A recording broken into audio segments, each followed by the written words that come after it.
I'm Kim Perlack, and this is Coffee Talk.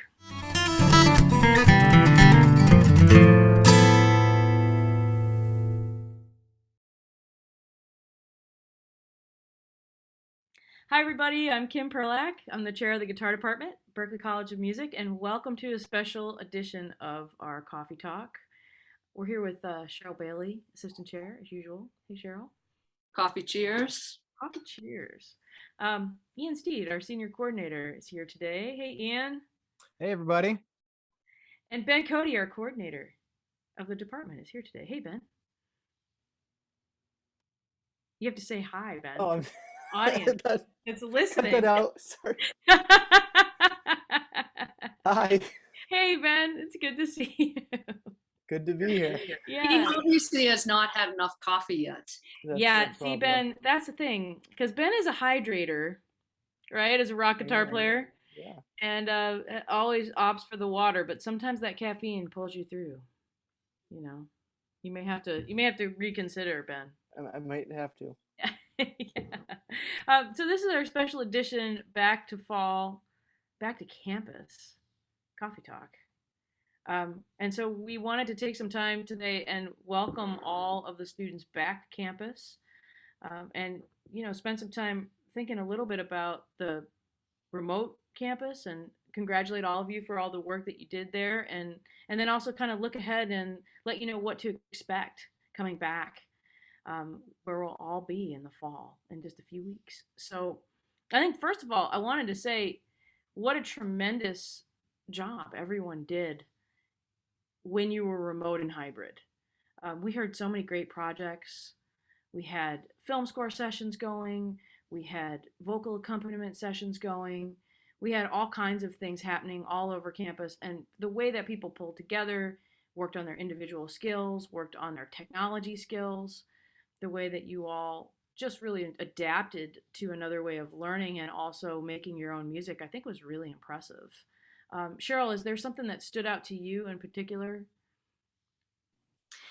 I think we all learned a lot about technology in terms of even pre-hybrid, that I know we're going to be using moving forward in the industry. So those are really powerful skills, I think, for students of all levels and all places, and whether they're starting out in their career or they've been playing for a while.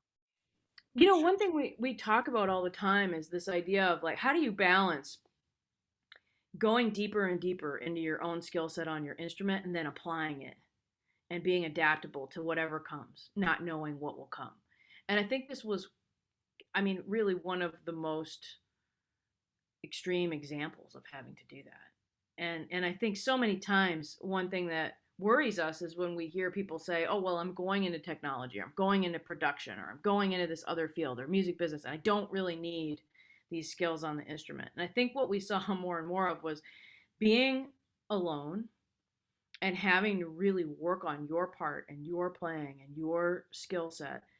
It caused a lot of people to do some pretty deep self-reflection and some deep practicing and maybe finding parts of their skill set on their instrument that they didn't know they had as a musician and an artist, and then watching them see how applicable that personal work on your instrument is to everything you want to do. And so some of the best ensemble players I saw become really great solo guitar players.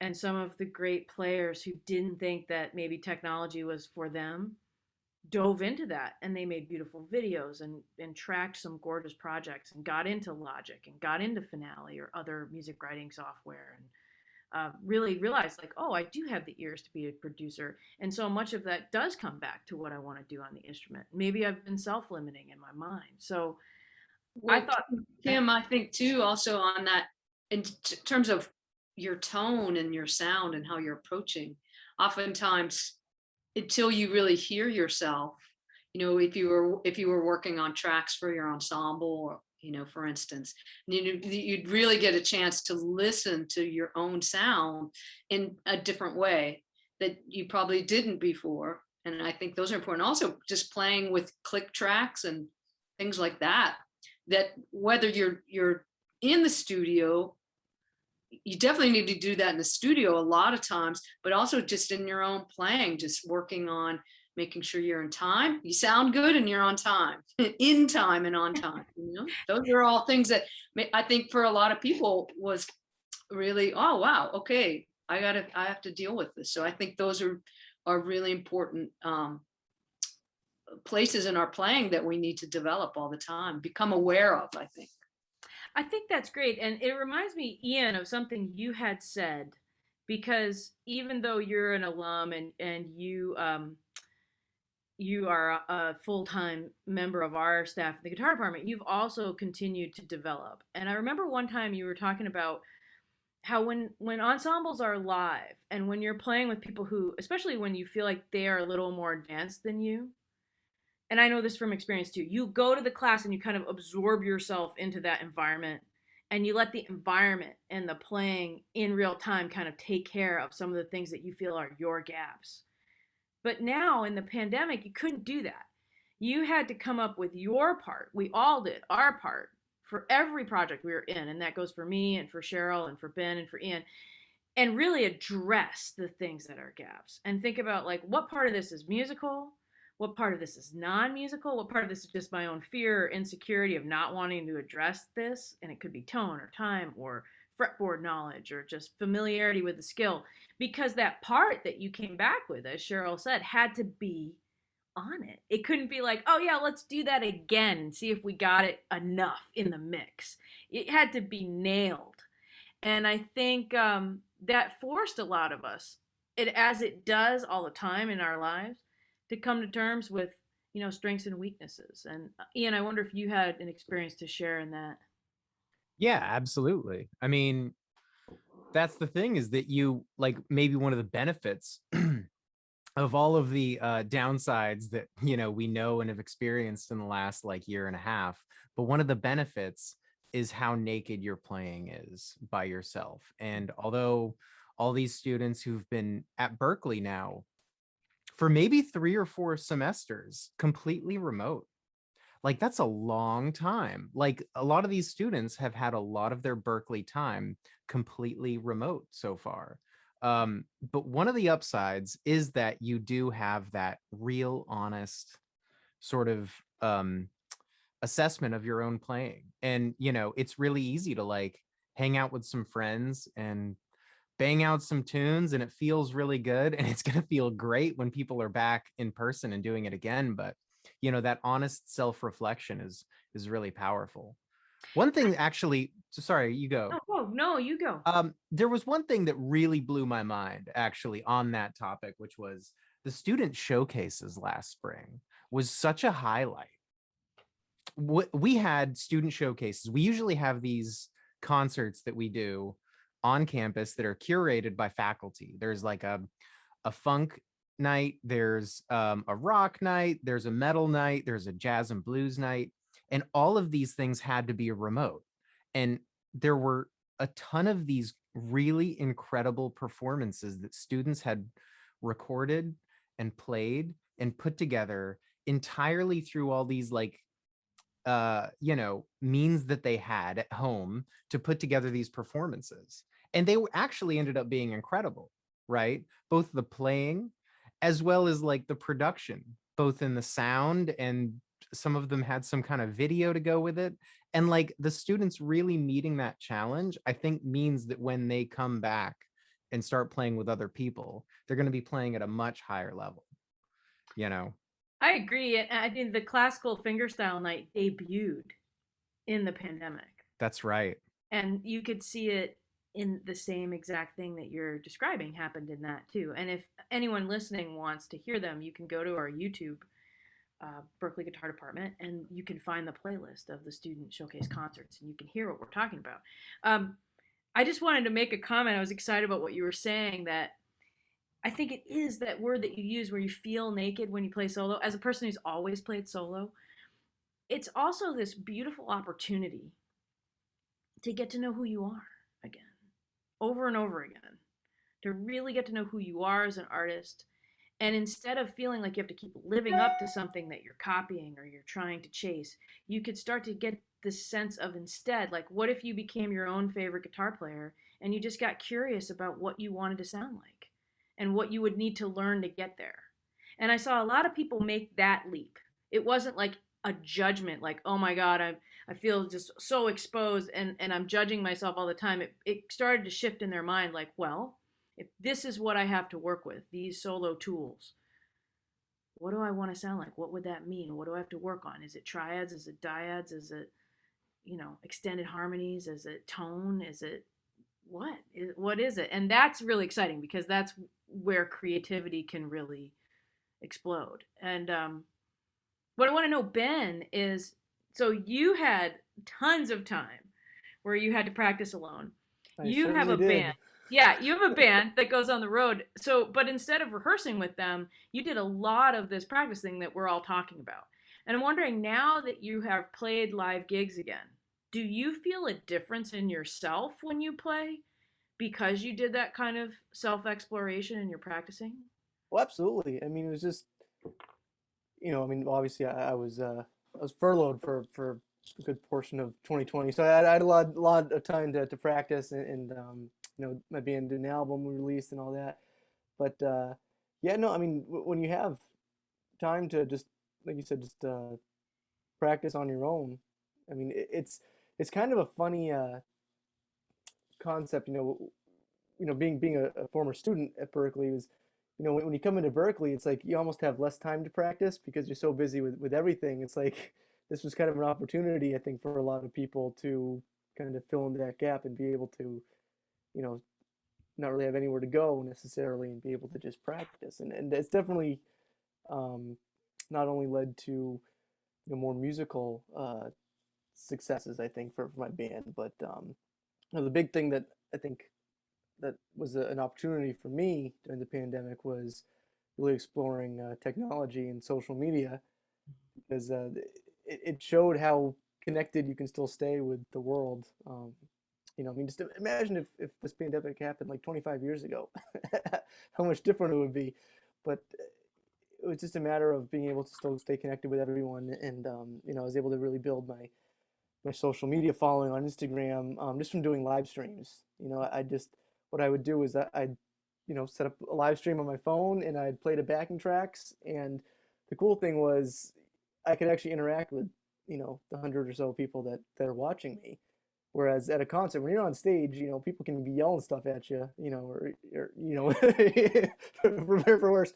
But and it's like you can't really respond that much. But when you have people actually commenting and writing things on a live stream, you can asking you, oh, what are you using for an amp tonight, or how come you play that note like that, or things. And you can actually interact with people really more than you can in a live situation. So that was something that was kind of, I guess, counterintuitive for me, but really was a good opportunity to have. And it's definitely translated, I think, into my band's live performances now that I have a different perspective of how to interact better with the audience.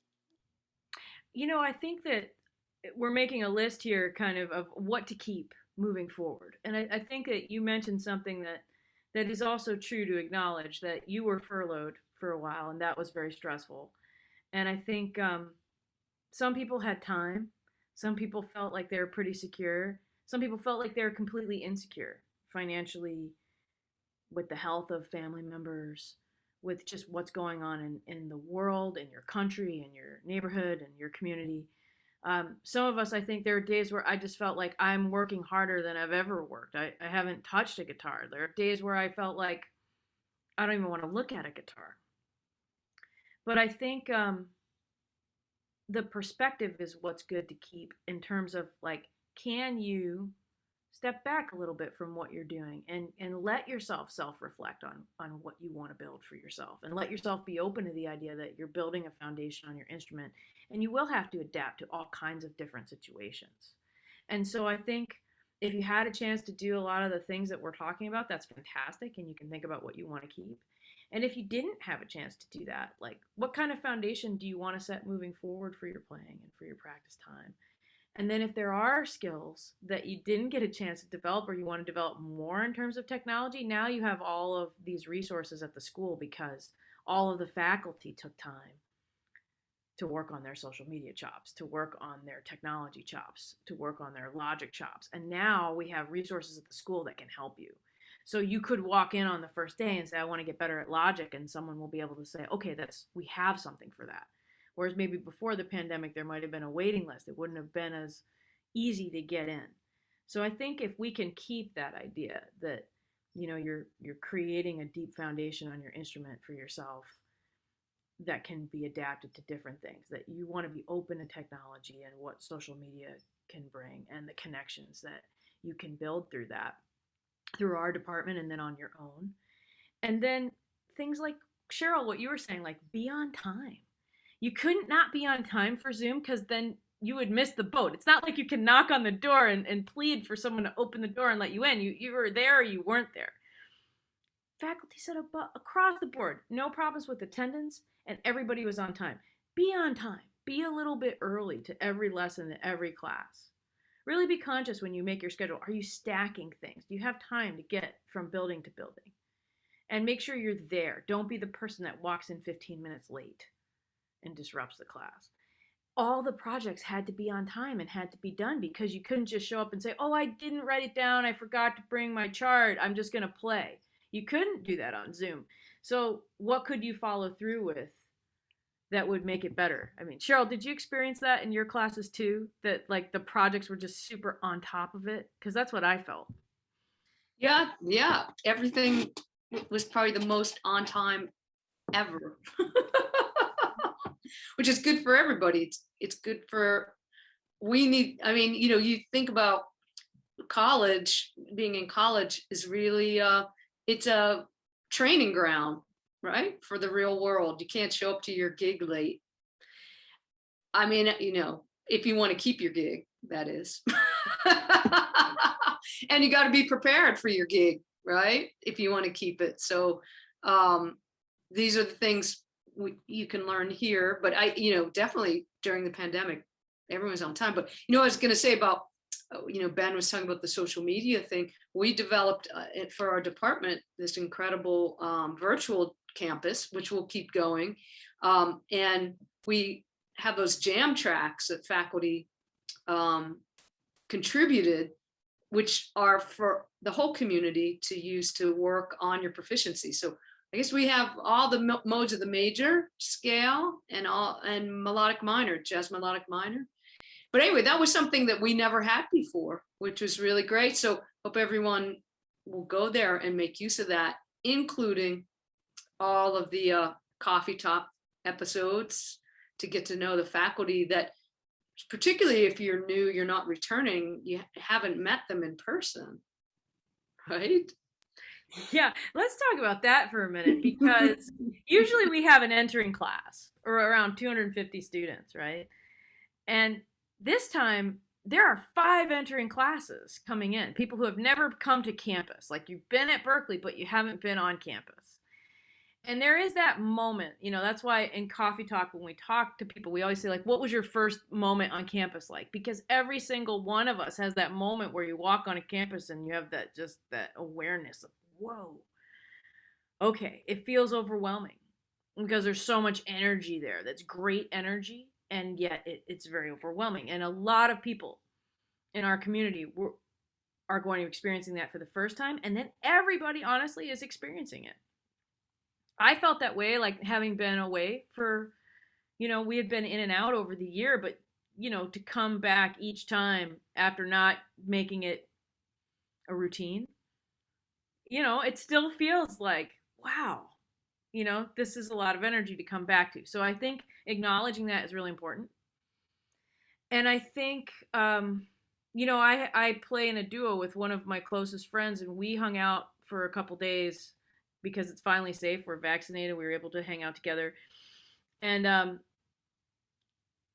it was weird, to be talking about music together in the same room. And then the idea of playing together was really overwhelming because it's so different. And we had met on Zoom every week for about 4 hours to keep up our music, to keep up our conversations and our ideas, but actually sitting with someone who you're exchanging music with or learning from is a very powerful thing in person. And I want to acknowledge that for everybody that hasn't been doing it for a long time, if you feel nervous about that, if you feel apprehensive, if you feel just the excitement and the power of that, that's a real thing. That's a big deal. And it was surprising to me. I mean, did you all feel that when you first played with friends again? Or if you first sat down for a lesson with a friend, how did that feel to you? Well, yeah, I mean, it was, what you're saying is very true. And so we do have our incoming folks who have, you know, again, maybe have been here for a couple semesters, but have not been on campus. And we have a lot of folks coming in, so it's going to be very populated.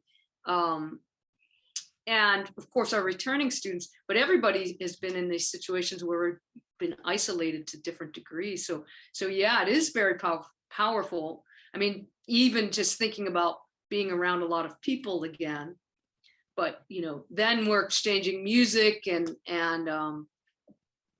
being creative together. So I think everyone is going to know what we're, if they haven't experienced it yet, they're going to know what we're talking about.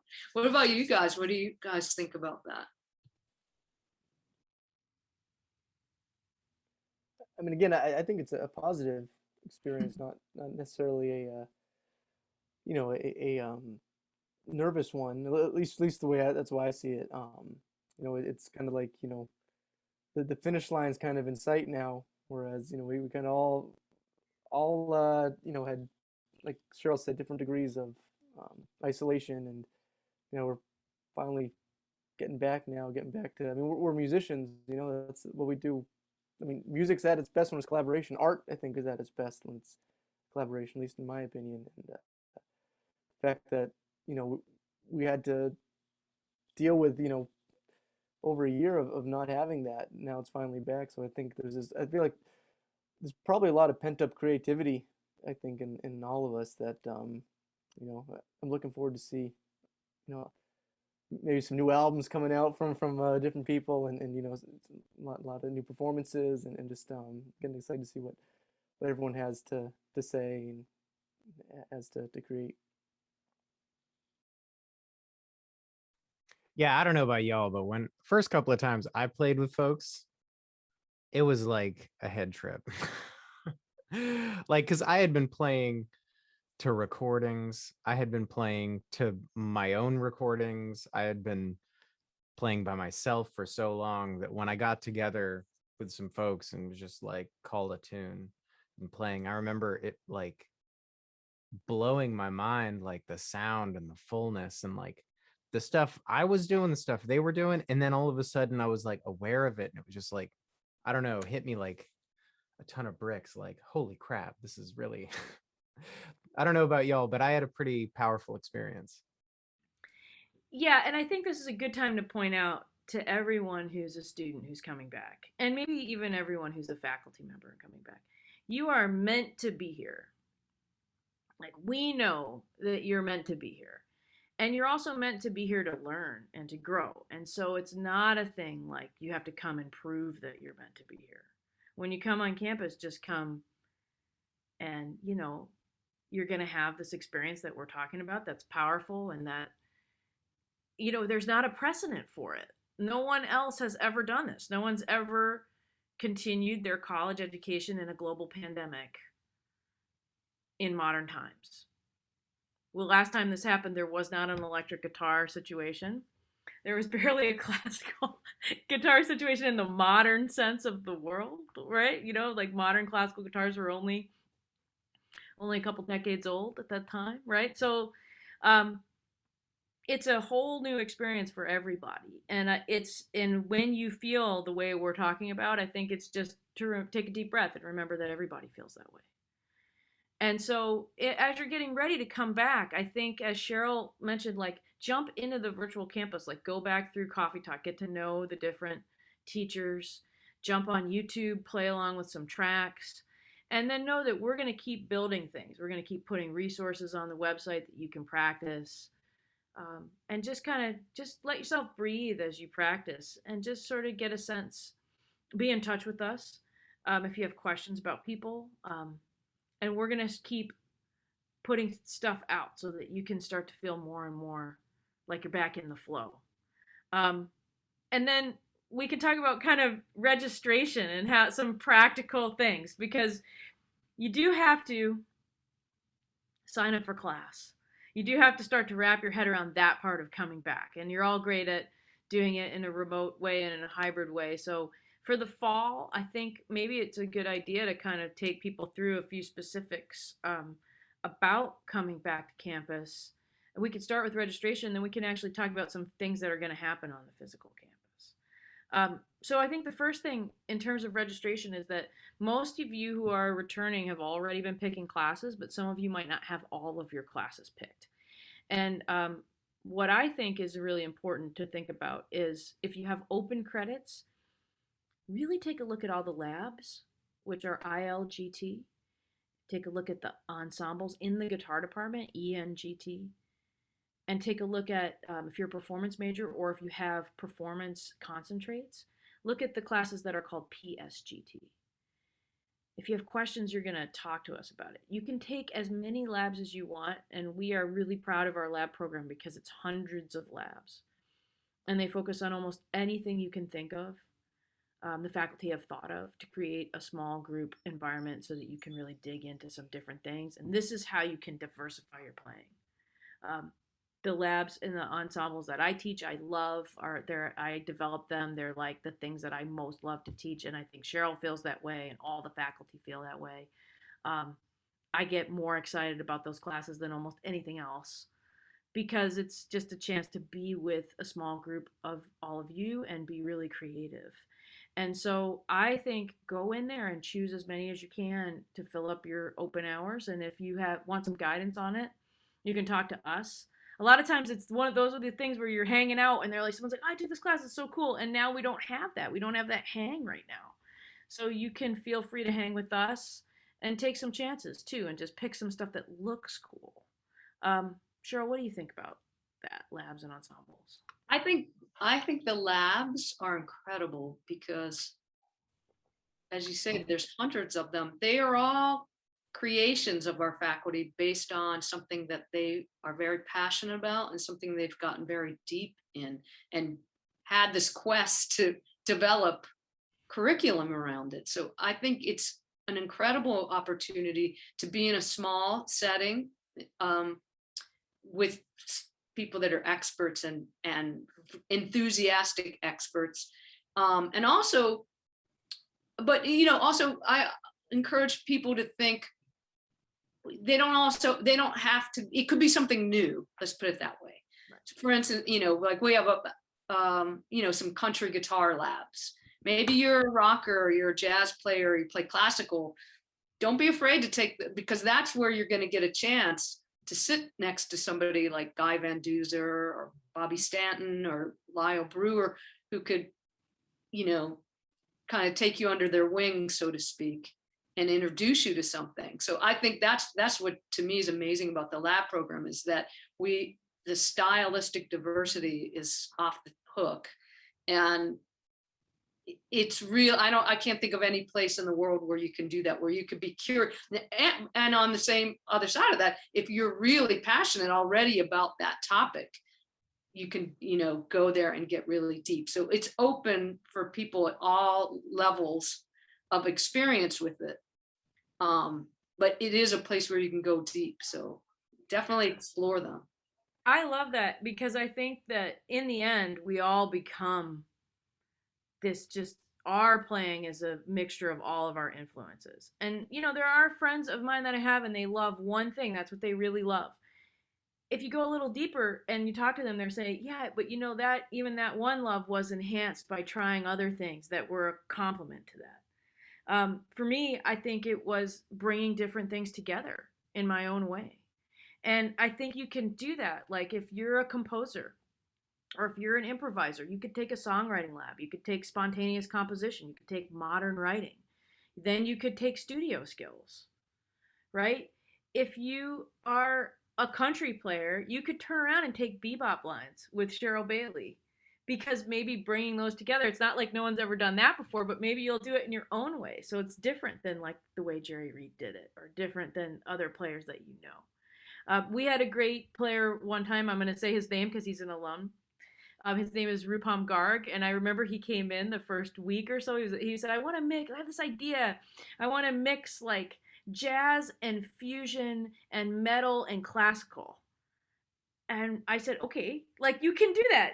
And he did. And he has this beautiful project called Dark. You can look it up online. It's his own music. And when you listen to it, you can say, oh, yeah, I can kind of hear all these things. But he put them together in his own way that's unique to him. And I think that's what's really cool to me about labs, too. And if you don't know what way to go, that's a good time to just shoot us an email as a quartet and say, like, hey, I want to talk about some different labs. I have this idea I want to do.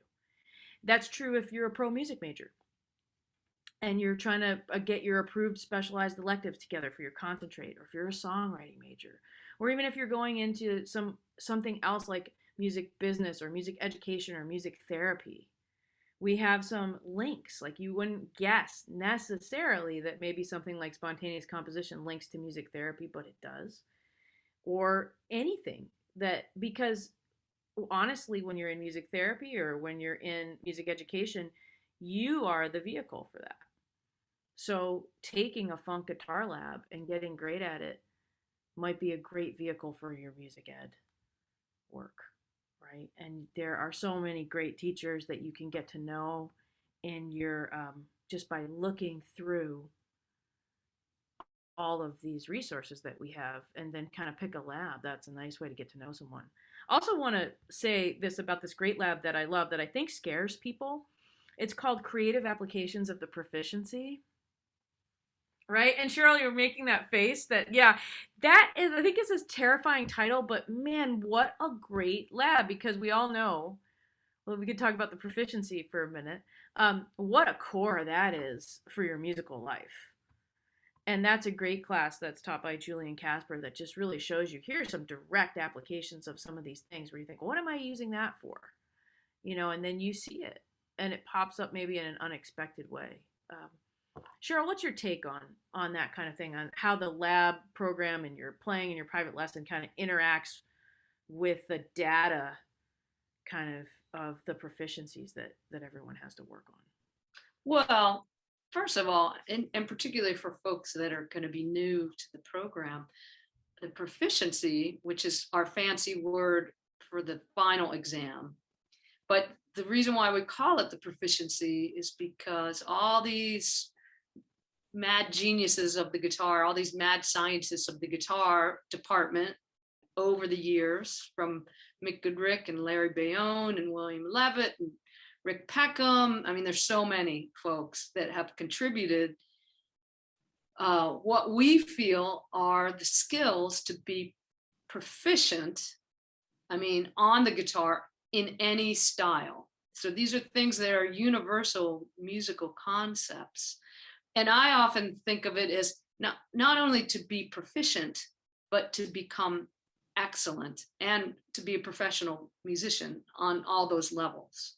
So, you know, because people are always curious about that. So that, you know, I think in like Julian's lab, of the case of that is that these things are all universal ideas to all styles of music. So it might not hit you. For instance, maybe a lot of rock players don't understand about, how am I going to use the jazz melodic minor? We call it melodic minor, but often it's called jazz melodic minor, because you might not know be aware, because there are lots of musical applications where it's in your music, but no one pointed it out to you. So that's what it's about, is pointing out those points of how all of these things are in your musical world, but maybe you weren't aware of it. And then how are you going to take it, well, to be able to recognize it in the world of music, but also how can you take it for your own creativity? So. Yeah, I really like that explanation. I do feel like it's such a core. Everyone thinks of the final exam and the proficiency as something I have to pass by the end. But if everyone could shift their thinking about that and just think like these are the essential elements of really materials and data, that they're the building blocks of everything. And if you want to create your own sound and you can master the proficiencies, you're never going to master them. But if you can dig into the proficiencies, dig into those tests, and then start to look for where they apply to all the music that you're playing, and then think about how you would use them in your own music, add that to working on your tone and working on your technique. Yeah, and Kim, I wanted to add, we should add into that we offer tutoring.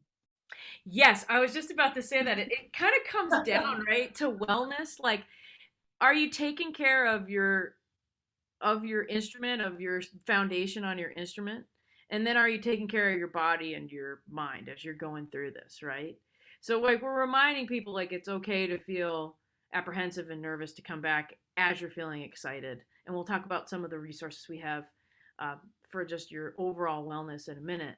And now we're talking about like how do you take care of your musicianship on the instrument? And we have tutoring that's available every week, and it's free to you if you're a student, and it's our full-time faculty offer their time. So you just sign up by email. You can go for half an hour or an hour and work on some of this data and its applications. I think it's really great. I think that doing that gives you another perspective from another teacher, and it's something like, I mean, I feel like I want to carve out my own time to do it. You know, like part of my duo is a lesson swap. And there's just a lot of times where it's like, well, what do I really want to go deeper in on the fretboard to write more music like X, Y, or Z? Or when I improvise, this comes out, but it's always the same type of intervals or the same type of rhythms. Like, how would I go back in there and work on that stuff? And you could bring those questions to someone, or you could just say, like, I'm having a really hard time with the triads of level 3, and just bring it in and go into your tutoring like that. So in addition to your lessons, which include your final exam materials, some of you have recital prep lessons, you have labs, you have ensembles, there's tutoring. We also have a clinic series. We'll have different faculty members doing clinics. We have recorded clinics on the YouTube that you can go take a look at. If you want to brush up and jump into a clinic, we have one on rhythm. We have one on performance ear training. We have Tosin Abasi is up, right? And Rez Abasi, I believe. So there's a few that get you started. So faculty will be offering those throughout the semester. And we have the faculty recital coming up so that you can, get to know people and through their playing and sort of just watch them go through this playing concert in the beginning of the semester as you may be playing at the end. And that is going to be on September 29th. It's a Wednesday. And we'll have several of our faculty playing on our series called Solo Duo Night. And if you want to get a preview of that, the previous 2 solo duo nights are on our website, and I think several years back are actually on there. Yeah, there are long reels of past ones, and then we have excerpts from last time we were at David Friend together. So get a sense of what that looks like and sounds like. Yeah, and those are great because we're really in it together with everybody. Everybody's out there just jumping up and playing something, and we hope that you will take that kind of chance too and let us hear you. I think it might be good to talk a little bit about our faculty, Cheryl. Like, we've got everyone coming back except for a few notable folks who have retired in our last couple years. And we've got some new faces too on the faculty. We've got 4 new faculty members joining us, which is pretty big for the guitar department. We've got 2 part-time faculty who've become full-time. In addition to that, David Gilmore has become full-time on our jazz faculty, and Berta Rojas on our classical faculty has become full-time. And so they will have extra projects that they'll be contributing to the department as part of their full-time work with us. David is also active in the Global Jazz program, which many of you may be interested in. So we have our institutes. Ian, in a minute, You could talk about our institute experiences because Ian is really involved with the Roots program at Berklee. And then we've got some new folks. Cheryl, you want to talk about the new folks a little bit? Yeah, we have some really, they're great guitar players and they're great educators. Near Felder is going to join us. He is an alum. I'm sure if you listen to any contemporary jazz and pop, you've heard him play. He was actually one of my students his last year at Berklee, but I didn't teach him very much. He was already pretty much playing very well by then. So Near will be with us. We have Nate Radley, also great guitarist I've worked with in New York. He's a great modern jazz player, and he does a lot of film scoring. So you can ask him questions about that. And also he's into some country guitar. So he'll be developing some interesting labs for us, I know, in the future, probably around all those topics if you're interested in that. And a friend of mine I recorded with, and actually we were introduced to each other from the late great Jim Hall, the jazz guitarist Jim Hall. We were both friends with Jim Hall, and that's Chris Bergson, who is also studied with Jim Hall as a kid and is an excellent jazz guitarist, but a really, really great traditional blues player and songwriter. So he's really done his work back in the roots of Delta blues and early blues. So he's going to share that with you, but also songwriting and, being a independent artist, right? He's had a very successful career developing that. And then last but not least at all is Cecil Alexander, who's going to be joining us, also alum, great jazz guitarist. And he was one of the finalists in the very most recent, it used to be called the Thelonious Monk competition, but now it's the Herbie Hancock Institute jazz competition, which is, to make it to the end of that, you got to play. And, so and Cheryl, you would know about that from experience. Oh yes, I was one of the finalists of the Thelonious Monk ones. So that's exciting. We've got some new faces and a lot of firepower from all of them on a lot of different topics. So make sure you check them out and add them to your schedule if you're looking for a teacher in any of those ideas or styles. We got them. I love that. And our faculty who are back, a lot of you have already signed up. For the teachers that that's fantastic. We're so thrilled that everyone's back.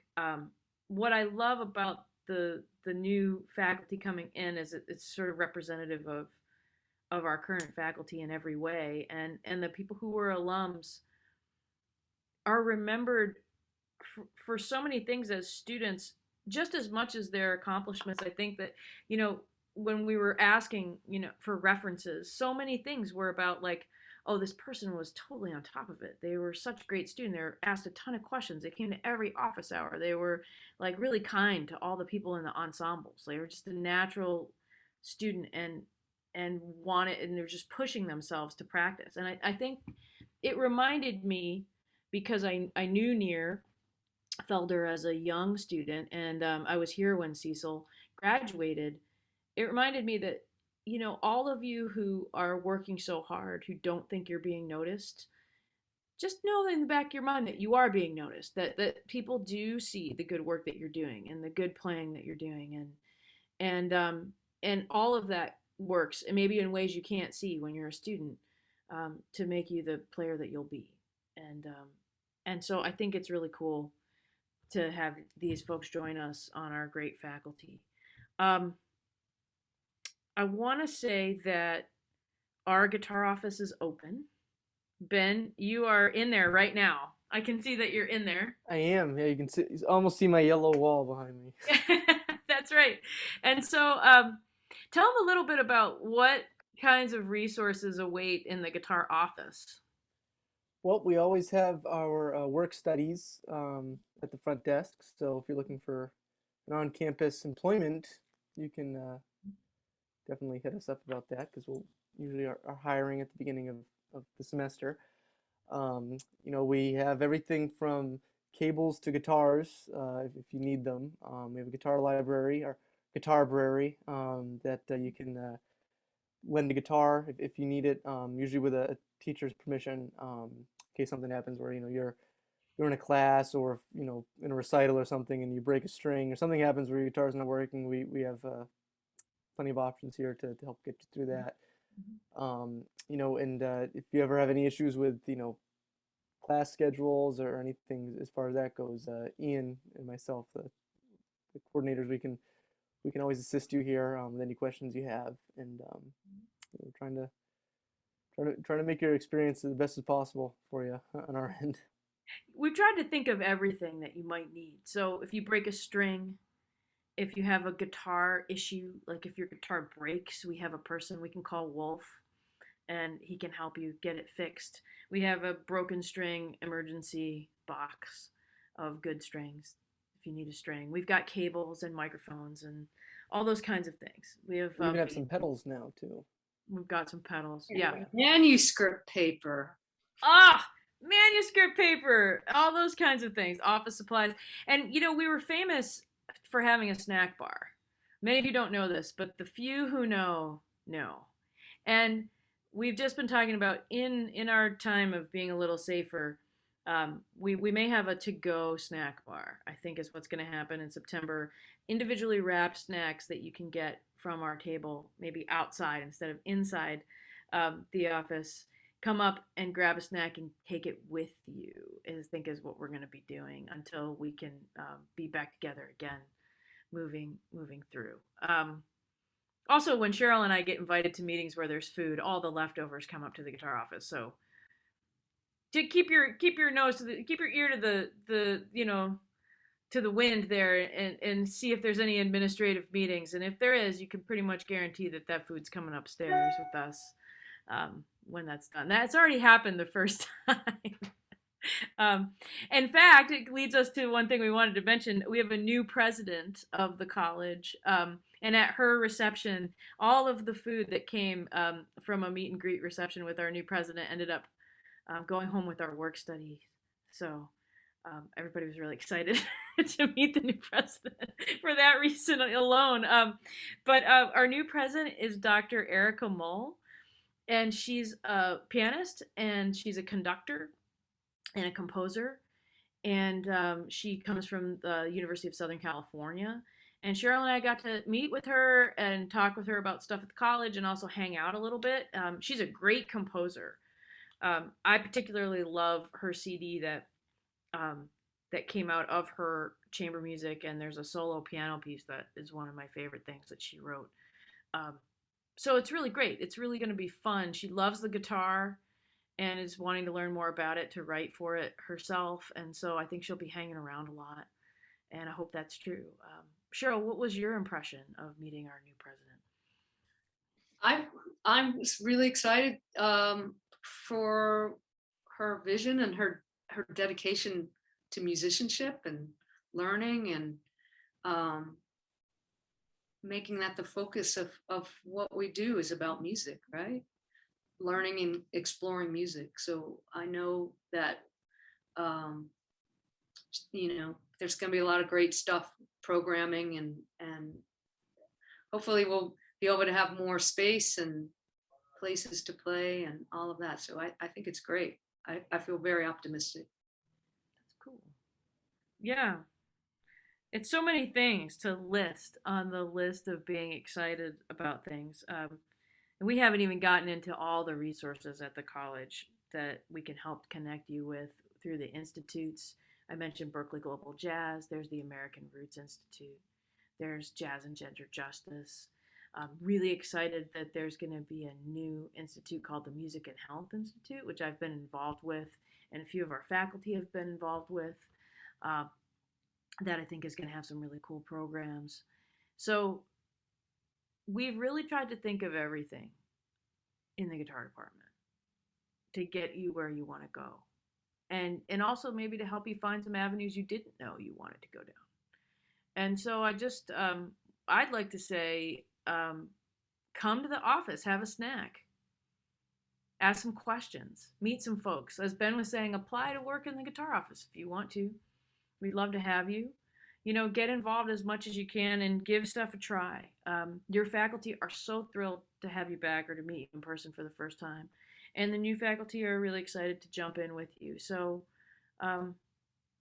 that's what I would say. Like, just grab your instrument, try to look at it in a new way, try to get to know as much as you can before you jump in, and then we'll all be in there together before you know it. Ian, what do you think? What's your advice? I think when people come back, you're just going to be so excited, and just like the feeling there is just going to be a lot of excitement and sort of maybe a little bit of overwhelm, but like, things are just going to start happening. You know what I mean? To just sort of plunge yourself right into it and let it sort of take you, because that's how it feels when you get at Berklee. And like, at least it was when we went in person, Ben and I as students, that you just go in and then all of a sudden things just, you're just surrounded by so much music, and to just, Mm-hmm. let it take you, That's great. What about you, Ben? Like I said, I keep saying it. This is a real positive thing, and I know it might be kind of almost nervous, nerve-wracking for some students that have been part of Berklee but not physically on campus. But it's a real positive experience that we made it. We can see the finish line. We're going to be back, with our Berklee community, and like I said, I think music is at its best when it's a collaboration, and what better way than being really at the center of the music universe, Mm-hmm. which is Berklee College of Music. Yeah. Cheryl, what about you? What do you have for advice? Wow. Be curious always. And well, I often say those that ask the most questions get the most answers. So you're here to get something, to go somewhere. Obviously, you have a vision and a dream. So take command of that, and don't be afraid to ask questions, because sometimes people get nervous to ask a question, or, oh, this is a stupid question, or something. Like, that doesn't exist really, because usually you ask the question, probably a couple other people have the same question, and maybe they're a little shy, so you're helping them, but ultimately you're helping yourself. And you might not even believe this is true. You actually are helping your teachers teach you better, because when a student comes and asks me a question, then I go, oh, okay, I see I see who you are. I see where you want to go. I see what you need help with. And really, that's what we're here to do, is to help you to get to those places that you dream about or want to improve in.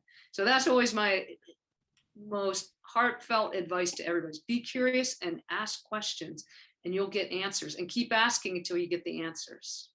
And you'll probably find too that the more answers you get, the more questions you'll have. But that's the journey of it all, in being an artist and a musician. I think that's right. And I think it's supposed to be hard. Like, music is not easy. And everybody comes here with this identity, as your musicianship is part of your identity, your instrument is part of our identity, especially with the guitar. I think we all kind of identify with it in a really personal way. And it can be really hard and really shocking when the thing that usually is your escape or is your identity becomes a challenge. I think that's one of the hardest things. And I think that's the reason that most people quit, is because they think, I just don't want this thing to be hard. I want this thing to be fun. And it's meant to be hard, because you're working on yourself, and you're working on something that's incredibly complicated. It's incredibly complicated, and it's never not going to feel that way. You're going to have these periods where you feel like really everything is flowing, and then the next day you'll feel like, oh, I don't know anything about this instrument. I can't believe it. I've played it my whole life, and now it's betraying me. And I think it's good to know that everybody feels that way. And especially in college, you're really supposed to feel that way because you're specifically putting yourself in this insanely intense environment where you feel under the microscope sometimes. And then you feel like you really have to work on these skills that are hard that you may never get. And you feel like, what if people know that I'm not great at ear training? And the truth is nobody feels like they're great at ear training. You know, or something else. Like maybe I have a perfect pitch, but I don't know what a major third really is. I just know it's like A to C sharp. Like I had a lot of friends with perfect pitch, and it wasn't that, you know, everything made sense to them. It just was a different strength, right? And you have this perception that if it's not easy, then you're not worth it, or you're not worthy of it. And I think like that would be something I would say too, is let that go and just come and work really hard and have a great time and get comfortable with that kind of asking questions and wanting to work hard on things, and that brings itself like its own joy, you know. Yeah, that's a lot of advice to put into one cup of coffee, everybody. But hopefully if you're listening to this and you're coming back to Berklee, you'll go back and listen to it, and if you're thinking about coming here, it'll help you, make you feel like there's a spot for you. So I think that we got it. Does anybody else have anything else you want to throw in there for this coffee talk? Ian, what about you?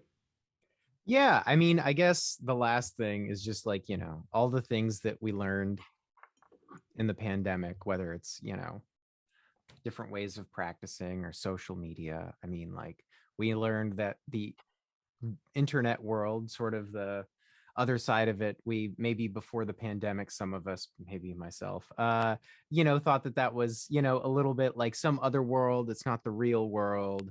But like, we learned that when all your gigs, all your work, all your social life is moved to that world, you realize that is also the real world, encompasses that too. And we also see that like Ben is obviously such a success story about, being able to do all of it, right? To do all the things here and then also do the things here, and that they feed off each other, So don't lose the things that you learned in the pandemic.